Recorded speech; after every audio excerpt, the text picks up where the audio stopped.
All right, welcome back to Problem Solver Politics. I am your host, Cardinellis, with Cody the Oracle. Hey, everybody. And today we're going to dive into the data from the Emerson poll. A lot of people have been talking about the fact that Andrew Yang pulled an 8%, and that's very exciting. However, the devil is in the details, and the witches are in the niches. So with this poll comes a lot of additional data that sheds a lot of additional light on the status of the 2020 election, the race, and the primaries. And there's some really, really good stuff in there that we want to see if we can't glean. So without any further ado, we're actually going to dive right into the supplementary data that Emerson poll gives us. A lot of people aren't talking about, and there's some interesting reveals here, like who's blue no matter who's actually willing to vote for somebody else, that casts a little bit of light onto what kind of playing field Andrew Yang is competing with here. So Cody, without, like I said, without any further ado, tell us what's going on. So I guess the first thing, we'll kind of go chronologically here. So first thing is, last night, this article was actually posted in Newsweek, which, by the way, I don't know if you guys remember this either. When the Yang 2020 Path to the Presidency game was coming out, Newsweek ran that ad on the top of their Yang articles like crazy. Newsweek learned a long time ago, you cover Yang and you get clicks. Anyway, this was going on. So Newsweek covered this article saying, Yang surge trends after latest Emerson poll ranks Andrew Yang fourth nationally among 2020 candidates. And they go through and talk about data released by Emerson polling Thursday shows a gain for entrepreneur Andrew Yang, placing him in fourth place with 8% nationally. This increase led to the Twitter hashtag Yang Surge becoming a #1 trend on Twitter, which did happen, by the way, which is awesome. You know what? I have to say it was the first time it feels like in a couple weeks the Yang Gang's really, since the debate not that long ago, but the Yang Gang's really mobilized and kind of pushed a poll up, which someone asked us in the stream last night. It felt like there was some enthusiasm waning, and I think it was more just fatigue and people are back at it. But well they were asking, there was a lot of people in our live stream last night that were saying like, oh well, he missed some fundraising goals, and is there hope, he missed a debate, and I think it's very easy to confuse general lethargy in politics and a slowing of the general political news cycle in the wake of a major holiday season that basically financially strapped a bunch of people for the next month. Ask anybody that works for 501c3s or charities. January through April is the worst time to fundraise. So if it's bad for charities, I'd assume and charities are at least tax deductible. So I'd assume the non-tax deductible political donations are even harder to come by. Okay.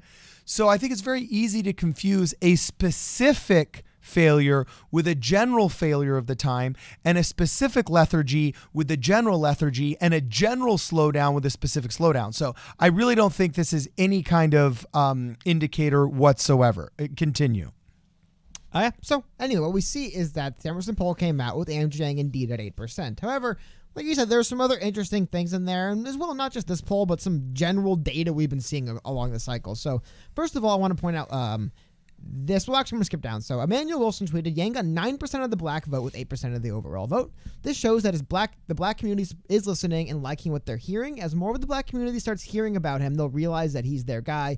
Yang surge, hashtag blacks for Yang. So another good point for Yang, getting almost double digits in black support nationally. So national poll. That's good for him too. It's a demographic he has struggled in historically. Perhaps he's doing better in. But this is an incomplete quote I want to read you from the Emerson College polling director, Spencer Kimball. It says, Yang is pulling away from Bernie Sanders with younger voters, and this is a very interesting age dynamic, said director of Emerson College polling, Spencer Kimball. Now, the reason why I call that an incomplete quote, because we're going to go look at the actual poll now, and I want to read what he actually said, because one of the things that's really interesting about what he's talking about, what the director's talking about there, is this fact that there's basically an inverse going on right now, where Bloomberg is taking away definitely a little bit of the support that, generally speaking, Joe Biden would be getting. So that could be good for Bernie Sanders. However, and I believe I have the quote pulled up right here, so I'll read it for you guys right here. It says, Sanders continues to dominate among young people ages 18 to 29 with 47% of this group's support. Andrew Yang also draws most support from the same age group with 20% of these voters. Now, Biden has the support of 14% of this group with Warren at 10%, and Sanders remains strong among 30 to 49-year-olds with 37%, followed with Biden at 24% and Warren at 11%. Biden picks up support among 50 to 64-year-olds with 40% of that group support, and they go through here. Here we go. So Biden's plurality is even stronger among the older group of voters with a support of 40% of those over 65. Warren is 14%, followed by Bloomberg with 12 and Sanders with 10. I missed. Here we go. This is the clue I was looking for. I apologize. Just a purple wall full of text. I say this.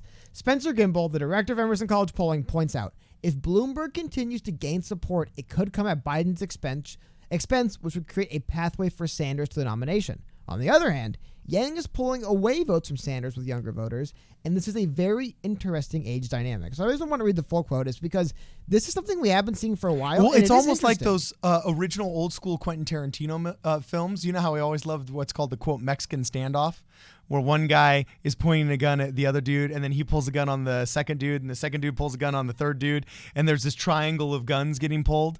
I think Mr. Pink ended up pulling a gun on Mr. Blue or whatever. I can't even name the movie. I'm blanking here. But it does seem strange that in the fight for the young people, Yang is pulling from Bernie, but then, Bernie is pulling from Biden. And it kind of makes you wonder when you pull the web of support, instead of it being a column like a Jenga, a column of wood, it's more like this web, and it's kind of hard to see who's getting the upper hand in this 3-person standoff. But I just feel like what they're actually describing is kind of interesting. It's like they're more. What I read in more into that is Bloomberg is kind of like the Boomer Yang. The same reason that Sanders is having an issue because he's not the only youth candidate anymore. You got Andrew Yang now. That youth. Joe Biden isn't the only boomer establishment Democrat candidate anymore. You got Michael Bloomberg now, even though Michael Bloomberg is a former Republican, but whatever. He is such a moderate centrist. I guess he could basically run as anything. He could almost run. I guess he couldn't run as maybe what's what I'm looking for. Whatever. He couldn't run as a communist, I guess. But my point being, he's pretty mild centrist guy, but it's kind of funny seeing that he's like the boomer version of Yang. And this poll bears that out, by the way, exactly. Yang is at 8% and Bloomberg's at 7%, and then Biden's at 30% and Sanders is at 27%. So it's almost like nobody. Actually, the scary thing is the only person who would gain from that would be like an Elizabeth Warren or a Pete Buttigieg. But I think this Emerson national poll is a pretty good indication of what we're seeing. It's really weird, though. It's really fascinating. I didn't think about that because so much polling and so much focus is on Iowa and New Hampshire, right? Which, remember, I mean, it's almost hyper focused. It's like the only thing people care about to the detriment of a more holistic campaign view. Well, also to the detriment of you're going to sleep on Michael Bloomberg if all you do is focus on Iowa and New Hampshire because he's taken the L in both those states already. He doesn't care. He's like, I'm going to put no effort in campaigning. I mean, he's probably still running ads there because he's running ads everywhere. That's probably just national stuff he's doing. He's not really focusing anything in Iowa or New Hampshire. He's just going to focus on Super Tuesday. So you forget a lot of times when you see these Iowa and New Hampshire polls with him at 1%. It's like, dude, you can't vote for him in New Hampshire, I don't think. These are the polls to keep an eye on with Bloomberg. And we see Bloomberg is kind of becoming that. Whereas, and we're going to show you guys in 1 second, the second data set here. That's really fascinating in this thing. But Bloomberg is becoming kind of, what do they call that in school? Where they say like, Yang is to Sanders as X is to Biden, right? The X would be Bloomberg. I don't know what they called those, but I don't know. Comparisons, that's definitely the wrong word. Anyway, this is what you want to talk about, Card. And I thought it was really interesting. So this is a graph showing, will you vote for the Democratic nominee even if it is not your candidate / candidate supporters? This is really interesting. And it's more interesting because it confirms kind of what we already know. But when you look at the graph, yes, Sanders and Yang supporters are incredibly loyal to Sanders and Yang. They basically will vote for them. And if it isn't, more so with Sanders than Yang, if it isn't their guy, they'll think about it. I mean, 47% of Sanders supporters said either no or depends. When you get to Yang, it's 50% say no or depends, but realistically, it's 42% say no. And again, the question would be, would you vote for the Democrat nominee if it's not Andrew Yang? 42% of Yang supporters in this Emerson poll, which, by the way, is like 500 people. So we're talking single digits people here that are shifting this. However, it's even more fascinating to me when you have such a small sample size and one person could shift the outcome so much that I am not surprised by this data. Yes, Sanders and Yang supporters are incredibly loyal. I love Warren supporters are basically just Democrats. Like, when I say that, I mean, tell me, Cody, not as a denigrating term, just they will vote for the Democrat, and right now it's Warren, but I don't care, whoever. Yeah, so I don't want to interrupt you, but I'm struggling with what word can be put on this data because I had originally suggested, okay, that's indicative of bipartisan support. But just because they say, no, doesn't mean that they're going to run and vote for the Republican second. They might just not vote. They might just not show up. So we can't say bipartisan. Loyal. Do you think it's necessarily loyalty? It doesn't necessarily mean that's loyalty to a person. Maybe there's a very specific policy idea that they like. And it's kind of like the new hip trend with Marianne Williamson and Van Jones now, that I don't endorse people, I endorse ideas. Therefore, I'm endorsing the idea of the freedom dividend, which inherently is just an endorsement of Andrew Yang. You know what I'm saying? Well, also, do you think there's Bernie Sanders supporters who are like, oh, I don't support Bernie? Like, Bernie's kind of got that, I don't want to say cult of personality, but he's definitely a character. That's what it is. It is a cult of personality. It's a cult of personality, which is better than the cult of corporations and billions and millionaires. No, not millionaires, because I'm a millionaire. So billionaires that run the system. Yeah. So I think it is called the cult of personality. So, I don't know what the correct word is. And I've kind of struggled with that because I'm the one that's got to make thumbnails for this. You know what I'm saying? But this is interesting data to me because I really don't know exactly what word to put on it. But I don't know. That's just kind of an ism that I noticed about this additional data. I'm sorry I interrupted. Please continue. Well, no, I mean, like I said, I call it loyalty. That's the word I would use, is loyalty. I mean, these people, I'm sorry, I wish I had this pulled up ahead of time, see if I can pull it up really quickly. But, I mean, because I can find the Bernie, I guess I'll show you guys this. This is a Bernie slander piece written by NPR, I guess, which is nice to say, right? From 2017. And basically what they found... Bernie Sanders slander They found piece? that roughly 1 in 10 Bernie Sanders supporters actually ended up voting for 12% of people who voted for Sanders in the 16 Democratic primary voted for Trump in the general. And like I said, this notion that if 12% voted for Trump, and I've seen some estimates up to 15, you have to wonder how many just stayed home and didn't vote. And I think that's what we're seeing. Like I said, it's kind of funny that you see 16% of Bernie Sanders supporters here saying they would not vote for the Democrat. Yeah, that's pretty close to 12. Which is pretty close to that. Yeah. So it could be, but at the same time, I also wonder how many of those people. I also think with the Bernie Sanders supporters, how much of that 31% of depends is I will stay home if it isn't the other person I want. I think that is what that means. Again, I don't want to read too much into it, but I can't imagine 31% of Bernie Sanders supporters just being fully on board to vote for Joe Biden. You know, that does not sound right to me. Or it could just be that there's somebody that they really, really hate. Like, for example, Warren? a lot of the progressives cannot stand Buttigieg, for example. Oh, yeah. And so when they get asked that question, they're probably thinking down the road. They're probably thinking, well, in 2016, I got burned and I supported Bernie Sanders, but then Hillary Clinton ended up being the nominee. And I was stuck in this moral quandary where I'm like, do I support the corporatist Democrat to go to fight against, the party I perceive as being the corporatist party, or do I stay home? So I think that that term depends is such a gray area. And there's a lot of reticence, especially in young Democrats and progressives and so on and so forth, because of what happened in 2016, that they're probably thinking, crap, I mean, I would never vote for Kamala, knowing how I know she's out of the race, so this is a bad example. But I'm just saying, if this were taken earlier, and let's just say I was a Julian Castro fan back when he was in the race, if asked that question, will you ride or die Democrats? Man, knowing that the most corrupt cop on the West Coast was putting people in prison, and purposely withholding exonerating evidence to get them out and forcing them basically into state-sponsored labor camps to fight wildfires. You know what I'm saying? I don't know. I don't think I could say, heck yeah, I'll ride or die Kamala. In that case, no matter how horrible Trump is on his worst day, I would actually be more tempted to vote Trump if I'm one of those people that thinks you got to vote because, that's a citizen's duty.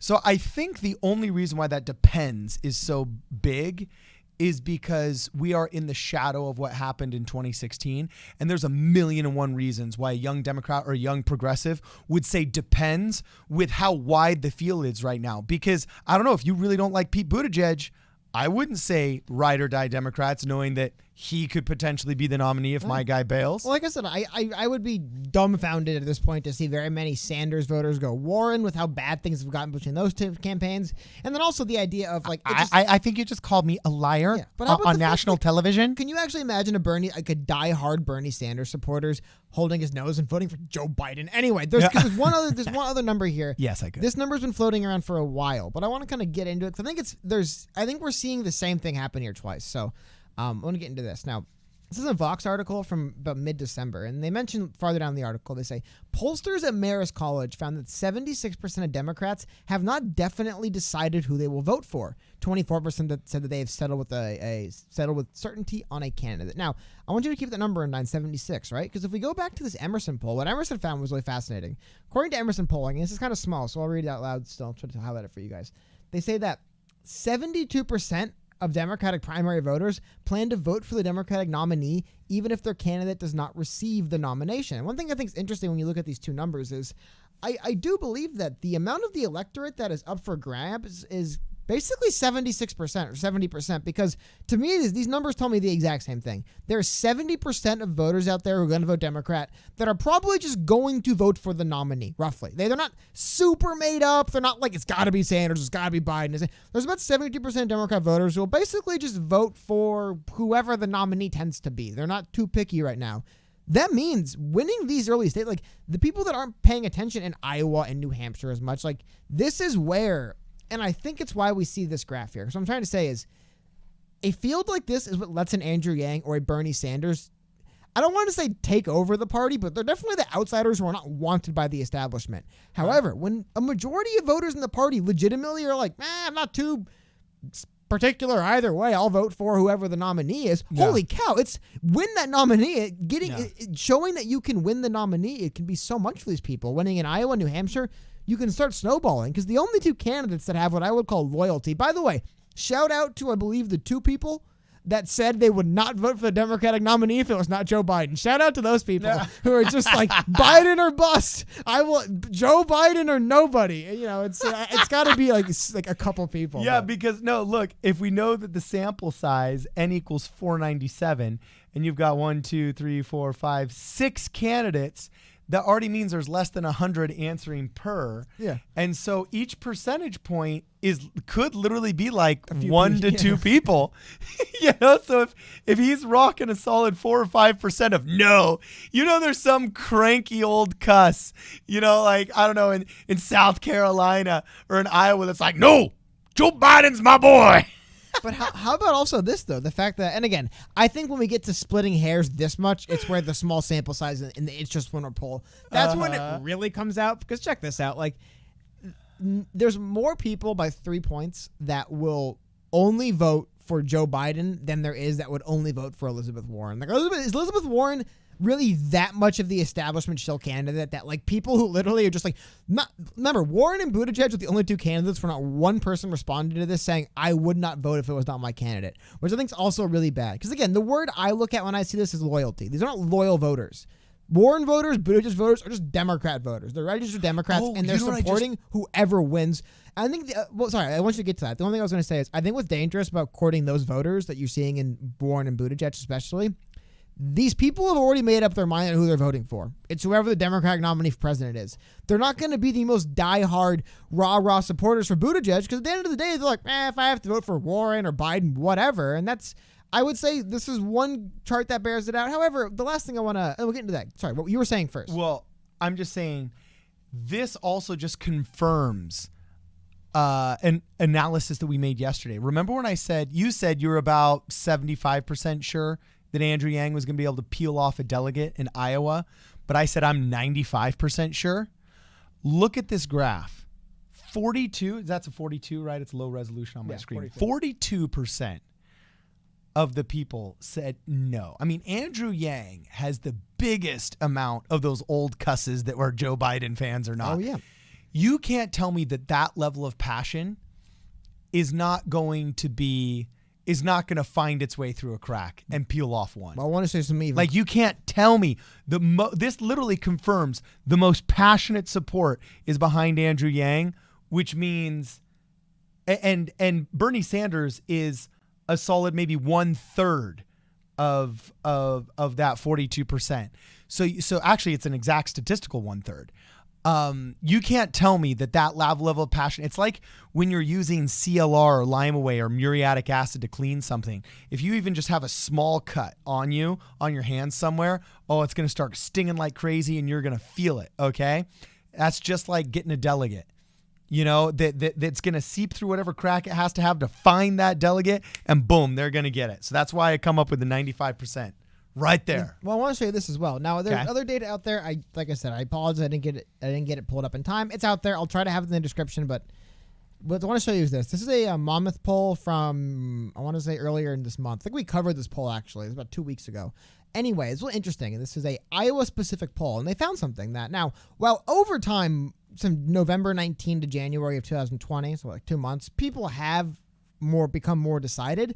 It's still the minority. Over 50% of voters as of mid-January, 2 weeks ago, are still open to switching their vote. Now, I think what's really interesting is if Andrew Yang has a majority of his Iowa supporters in the firmly decide, like as we're talking about with the way that the caucus system is kind of unique, and it's one of the more unique ways of doing it where the passion and energy of the supporters at caucus night can actually influence potentially a little bit of what's going on. Yeah.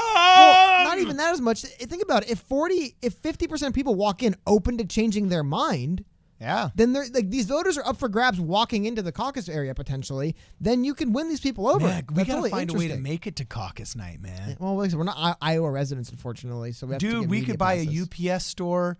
I think to establish residency, you only have to have been there for 7 days in some of these states. Well, I do not want to. Like in Montana, for mortgage residency, it's only 14 days. That's like fraud. I don't want to commit fraud to get in. It's not fraud if it's legal. It's fraud if it's illegal. Oh my God!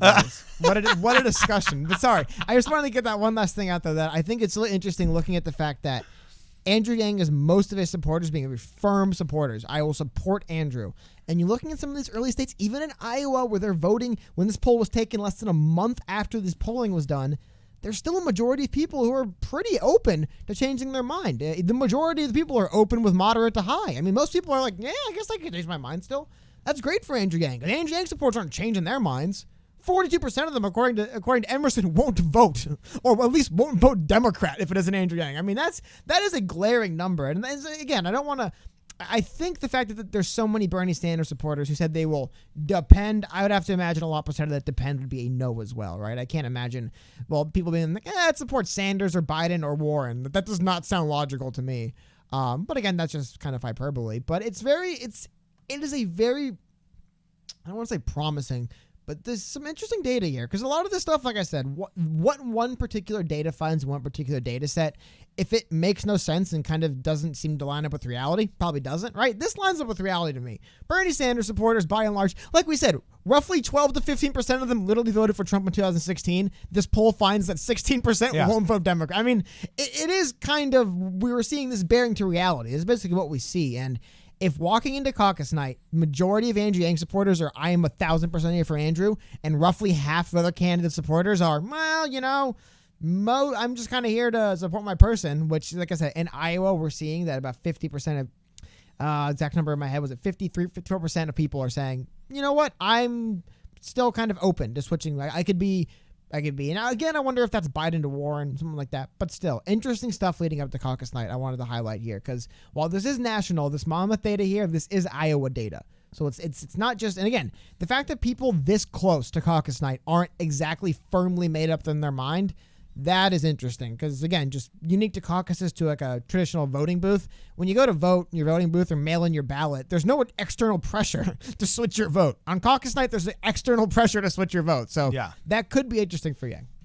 Anyway, let us know what you guys think. Let us know if you've got any additional analysis that you want to throw at this data. Make sure you follow us on Twitter at PSP Radio. PSP Radio 1, and on Instagram at Problem Solver Politics. Also, if you can, join the channel. We're going to have a members-only live stream here pretty soon. And set your calendars for our live stream on caucus night. This is Problem Solver Politics. We'll see you guys in the next video.